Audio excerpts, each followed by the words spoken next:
ગીર સોમનાથ જિલ્લાના પ્રાચી તીર્થ ખાતે આવેલ કારડિયા રાજપૂત સમાજની વાડીમાં રાજ્યસભાના નવનિયુક્ત સાંસદ માનસી પરમારનો સન્માન સમારોહ યોજાયો હતો। જૂનાગઢ અને ગીર સોમનાથ કારડિયા રાજપૂત સમાજના સંયુક્ત આયોજન હેઠળ યોજાયેલા આ કાર્યક્રમમાં સાંસદનું વિશિષ્ટ રીતે સન્માન કરવામાં આવ્યું। સોનાની ચેઇન, ચાંદીની પાઘડી, 2100થી વધુ નોટબુક અને પુસ્તકો સહિત વિવિધ સ્મૃતિચિહ્નો અર્પણ કરીને તેમનું બહુમાન કરવામાં આવ્યું હતું। કાર્યક્રમ દરમિયાન સમાજના આગેવાનોએ શિક્ષણ અને સમાજ વિકાસ માટેના સંકલ્પને પણ વ્યક્ત કર્યો હતો। વિતરણ માટે આપવામાં આવેલી નોટબુકો અને પુસ્તકો આગામી દિવસોમાં જરૂરિયાતમંદ વિદ્યાર્થીઓ સુધી પહોંચાડવામાં આવશે। હું અખિલ ગુજરાત કારડિયા રાજપૂત સમાજના પ્રમુખ અને પૂર્વ કેબિનેટ મંત્રી ગુજરાત રાજ્ય।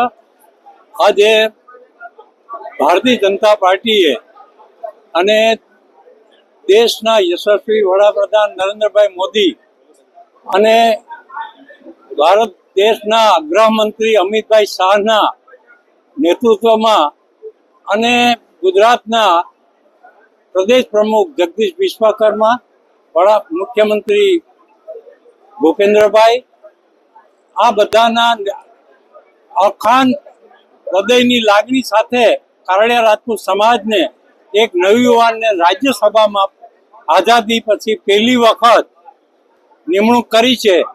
તે માટે આજે સન્માન સમારંભ હતો।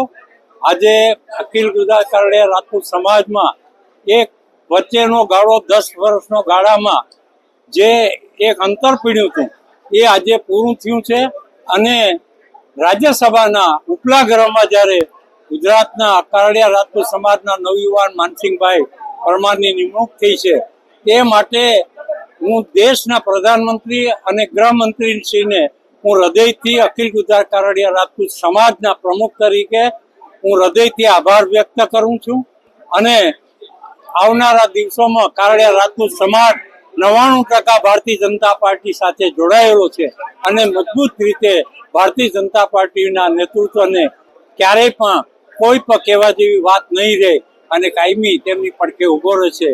એ જ વાત।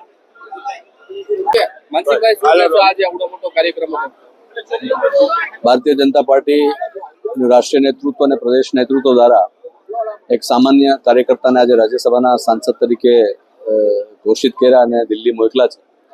એ સંદર્ભે આજે ક્ષત્રિય કારડિયા રાજપૂત ગીર સોમનાથ અને જુનાગઢ જિલ્લા દ્વારા અહીંયા માધવરાય ભગવાનના સાનિધ્યમાં એક સન્માન કાર્યક્રમ રાખ્યો હતો। ખૂબ મોટી સંખ્યામાં સમાજના લોકો બધા ઉપસ્થિત રહ્યા હતા। હું ભારતીય જનતા પાર્ટીના મંચ ઉપરથી મેં અમારા પ્રધાનમંત્રી આદરણીય મોદી સાહેબ, આદરણીય અમિતભાઈ શાહ સાહેબ, આદરણીય રાષ્ટ્રીય અધ્યક્ષ નીતિન નવીનજી, પ્રદેશના અધ્યક્ષ જગદીશ વિશ્વકર્મા સાહેબ, આદરણીય મુખ્યમંત્રી ભૂપેન્દ્રભાઈ, આદરણીય રત્નાકરજી, આદરણીય નાયબ મુખ્યમંત્રી હર્ષભાઈ, આ બધાનો મેં હૃદયપૂર્વક અહીંયા જાહેર મંચ ઉપરથી આભાર માન્યો છે। ક્ષત્રિય કારડિયા રાજપૂત સમાજને પણ ભૂતકાળમાં ઘણી જગ્યાએ વ્યવસ્થામાં ભારતીય જનતા પાર્ટી વ્યવસ્થામાં રાખ્યા છે અને તક આપી છે અને જવાબદારીઓ પણ આપી છે। આજે એવડી મોટી જવાબદારી ભારતીય જનતા પાર્ટી જ્યારે મને આપી છે હું પાર્ટીનો હૃદયપૂર્વક આભાર માનું છું અને પાર્ટીને વિશ્વાસ પણ આપું છું કે એક કાર્યકર્તા તરીકે હું આ વિસ્તારના દરેક જ્ઞાતિના અને દરેક જાતિના લોકોને સાથે લઈને ચાલીશ અને મારાથી જે પણ પ્રયત્નો થશે આ વિસ્તાર માટે અને આ વિસ્તારના દરેક પ્રજા માટે હું કરીશ। માનસીભાઈ, ખાસ કરીને સોના ચાંદીથી લઈને પુસ્તકો સાથે આપનું સન્માન કરવામાં આવ્યું, અમારા પ્રદેશ અધ્યક્ષ આદરણીય જગદીશ વિશ્વકર્મા સાહેબ કહે છે કે ફૂલ નહીં પણ પુસ્તક, એટલે પુસ્તક લઈ અને તમારું સન્માન થવું જોઈએ। એ પુસ્તકો જે મને સન્માનમાં મળ્યા છે, ખૂબ મોટી સંખ્યામાં પુસ્તકો મને સન્માનમાં મળ્યા છે।